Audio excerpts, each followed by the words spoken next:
COVID-19 is an infectious disease caused by a new coronavirus introduced to humans for the first time.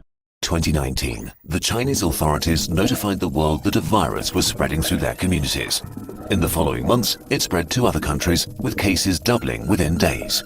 This virus is the severe acute respiratory syndrome-related coronavirus 2 that causes the disease called COVID-19 and that everyone simply calls coronavirus. It is spread from person to person, mainly through the droplets produced when an infected person speaks, coughs, or sneezes. These droplets can land in the mouths or noses of people who are nearby. These droplets are too heavy to travel far in the air. They only travel approximately 1 meter and quickly settle on surfaces.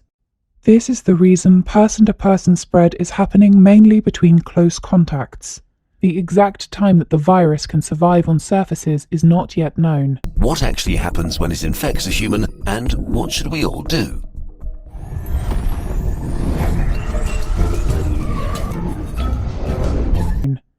So it is wise to clean surfaces regularly, particularly in the vicinity of people infected with COVID-19. Hands touch many surfaces, which can be contaminated with the virus.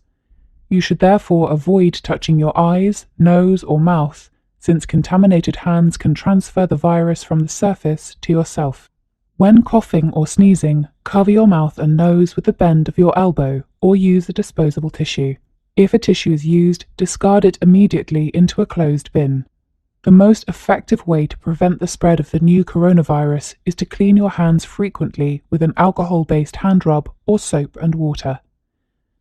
This will eliminate the virus if it is on your hands. A person could be at risk if they have any or all of the following: fever and symptoms of lower respiratory illness, such as coughing or difficulty breathing, or having close contact with someone who was ill and is now under investigation for the virus in the past 2 weeks. Fever or symptoms of lower respiratory illness after having close contact in the past 2 weeks with someone who's been confirmed to have the virus. The CDC defined close contact as being within about 6 feet, 1.8 meters, or within the room or care area of a person with the coronavirus for a prolonged period without appropriate protective clothing, or having direct contact with the infectious secretions of a person with the virus without protective clothing. Coronaviruses are particularly dangerous for people who have weaker immune systems, like young children and older adults. The coronavirus is often compared to the flu, but actually it's much more dangerous. While the exact death rate is hard to pin down during an ongoing pandemic, we know for sure that it's much more contagious and spreads faster than the flu. There are 2 futures for a pandemic like corona: fast and slow. The worst-case scenario for a fast pandemic begins with a very rapid rate of infection because there are no countermeasures in place to slow it down. Why is this so bad? In a fast pandemic, many people get sick at the same time. If the numbers get too large, healthcare systems become unable to handle it. There aren't enough resources like medical staff or equipment like ventilators left to help everybody. People will die untreated. And as more healthcare workers get sick themselves, the capacity of healthcare systems falls even further. If this becomes the case, then horrible decisions will have to be made about who gets to live and who doesn't. The number of deaths rises significantly in such a scenario. To avoid this, the world, that means all of us, needs to do what it can to turn this into a slow pandemic. A pandemic is slowed down by the right responses, especially in the early phase, so that everyone who gets sick can get treatment and there's no crunch point with overwhelmed hospitals.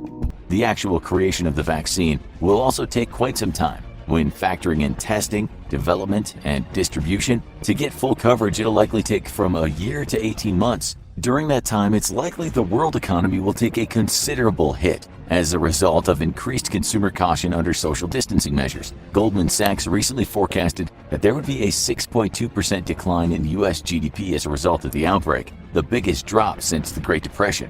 Experts state that this won't mean 2 years of continuous lockdown. It'll be more like several burst-like periods of social distancing. The legacy of COVID-19 is likely to linger over the world for years to come, with millions of people losing friends and family members as a result of the disease, though the legacy will be considerably less morbid under this method than under an attempt at herd immunity.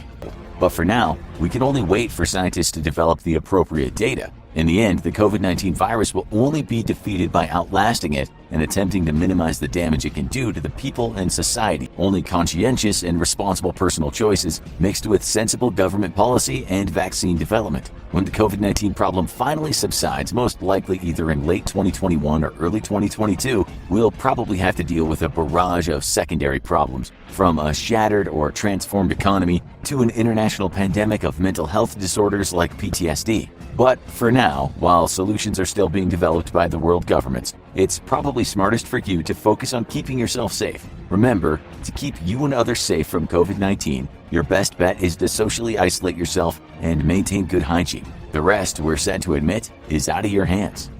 Stay informed, stay safe, and stay isolated.